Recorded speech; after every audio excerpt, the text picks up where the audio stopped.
Hi, my name is Lena. Welcome to my channel, and this is my March Mystery Madness update. I have read 3 books, 3 mysteries. One, and the first one was the third book in the series Notebooks of Pliny the Younger, the Corpus Conundrum by Albert A. Bell Jr. And I enjoy this series very much. It's set in Imperial Rome, and our main protagonists are Pliny the Younger and his friend Cornelius Tacitus, who were actually historical figures. And we have letters of Pliny the Younger, and we have some historical works by Cornelius Tacitus. Those are the books that I always want to read after reading next mystery in the series. I enjoy the dialogues, I enjoy the atmosphere, the setting. I think I know now why I enjoy historical murder mysteries, because I get all the benefits of the historical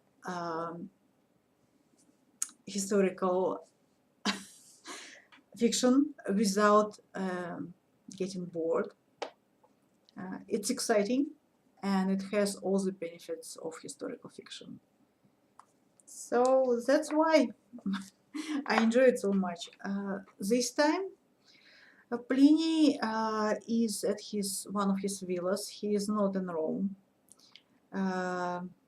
It's summer. They are enjoying some time. His mother, himself, and some of his friends and servants are enjoying a summer at this villa. But during a hunt, I suppose, he finds a body. This body, the person is definitely dead. He thinks that the person is dead because there is no heartbeat, there is no breathing. But the body doesn't stiffen, so it's not stiffening. Sorry, guys. So Pliny doesn't know what to do, what to make of it. And he says that this person is lifeless but not dead. This body is put in the stables, into the stables, and the stables are locked during the night, but in the morning the body isn't there. And this time this mystery had a bit of a taste of supernatural, just a bit, just a taste, because the coincidence pile up, bodies pile up, and Pliny thinks that he might not find the rational explanation to all of it, and in this case he gets to solve 2 murders, a recent one and a cold case. It was interesting. I enjoyed it. I enjoyed the dialogues. I enjoyed the glimpse at the family. His mother was a very interesting character. I would definitely recommend you to try it. And I guess these books you can read out of order because the author doesn't spoil the previous book and gets us up to date, gives us all information we need to read this one. Then I read 7th book in the series, in the Amelia Peabody murder mysteries. It's by Elizabeth Peters. It's the snake, the crocodile, and the dog. Well, at the very beginning, We are given to understand that the husband, Amalia's husband, was kidnapped and is held a prisoner somewhere. So, and then we are going back to London and we are meeting the family. They are visiting their Amalia visiting her sister-in-law and her brother-in-law, and they socializing, and the ladies are remembering times when they were not married, the times of the courtship, and the freshness of it, and the romanticism of it. I think the ladies lack romanticism in their lives. They are not happy with the routine, with the fact that everything is a routine, that everything is taken for granted. And you know the saying, be careful what you wish for, you might just get it. So this time, Amalia and her husband, they leave their child with their in-laws and go to Egypt alone to start excavating somewhere. And there are several attempts to kidnap them. So we also are told that there was an attempt to kidnap children in London. And I really enjoyed the letters that Ramses, the son, was writing to his parents. Well, he was left in London. It was his wish at the time. But now when he knows that his parents are in danger and he wants to be in the middle of all it, he is saving money to buy a ticket for a steamer and to go to Egypt because, of course, his uncle is not having any of it. His uncle is not about to buy him a ticket and to endanger his life and freedom. And the letters are charming and funny. It's clear for me right now at this time that I'm reading this series as a saga of Amelia Peabody's family. I don't care about mysteries at all.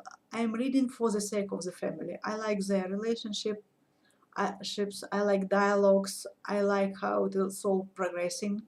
By this 7th book, they had one son and they adopted a daughter. So it's very interesting. I like Amelia. I like her character, her very dear drawbacks and shortcomings, and her self-assuredness and self-confidence, and just a bit of arrogance. I like her, and I like her family, and the dialogues are extremely witty, and they are quick back and forth, and they are moving this story forward. The children, of course, are absolutely unrealistic, but I enjoy it. But in this case, I would advise you to start with the first book in the series. I will leave the link to the first book into info box. And the 3rd book was the first book into the Medicus series. One moment, please. It was the Medicus by Ruth Downie, and this book is set in Roman Britain, in the province called Deva, and now we call it Chester. So we are follow a young doctor, the Medicus, Gaius Petrus Rusa, and our acquaintance starts over a dead body. So a body of a woman was fished out of the river, and he is a reluctant investigator. He doesn't want to interfere because he is new there. He is a a medicus. It's not his job to investigate crimes. Also, he badly needs money. He has some troubles with his family. He needs to send them money, and he needs promotion, so he needs to be on his best behavior. But it happens so that the hospital, this army hospital, currently is very understaffed, and he is very overworked, and he finds himself in the middle of a small drama, and he saves and becomes an owner of a slave girl whose body is a bit broken, but whose spirit is untouched, and it spins out of control. I enjoyed it quite a lot. I found it difficult to get into it at first, because in medicine all our terms are either inherited from Latin or coined using word building rules and Latin suffixes and affixes and roots. So when he says an eye specialist or an eye surgery, I imagine our modern day eye surgery. And so it was a bit difficult at first, but I enjoyed. Unfortunately, most of it is fiction. The author says that unfortunately there is not much of written documents about this time period, and all the medical part of the book is very much very well researched. So it's true, incredible as it may seem, but everything else is very much fiction. But I enjoy it very much. I enjoy the characters. I enjoy the relationship that forms between Ruth, the Medicus, and Tila, his slave girl.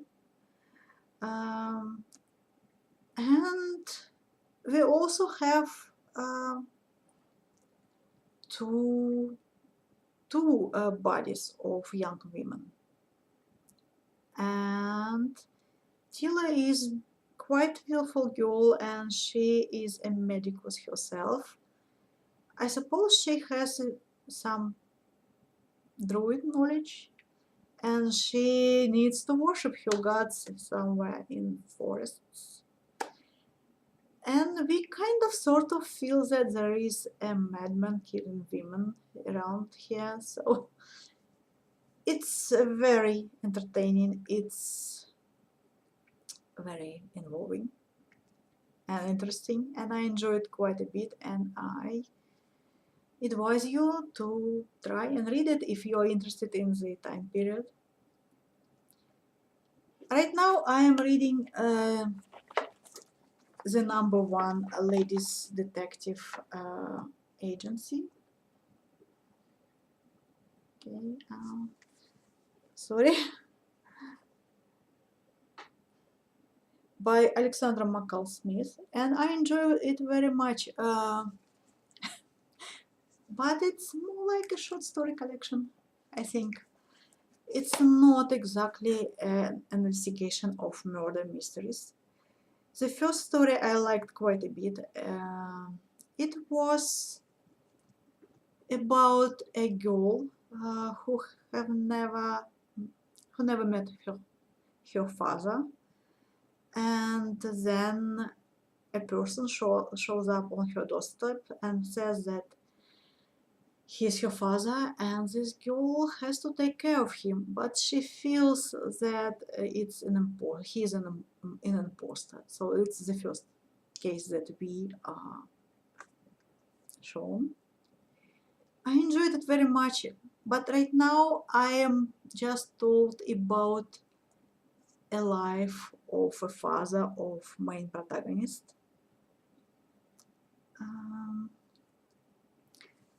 Precious рамоцтво or ма рамоцтво. Guys, I'm never getting it right. Рамоцтво. So I very enjoy it because right now I am getting all these historical bits that you are getting from historical fiction. So I'm told about the lives of ordinary people in Botswana some 50 years ago, and it's very interesting. Well, thank you for watching. Goodbye and happy reading.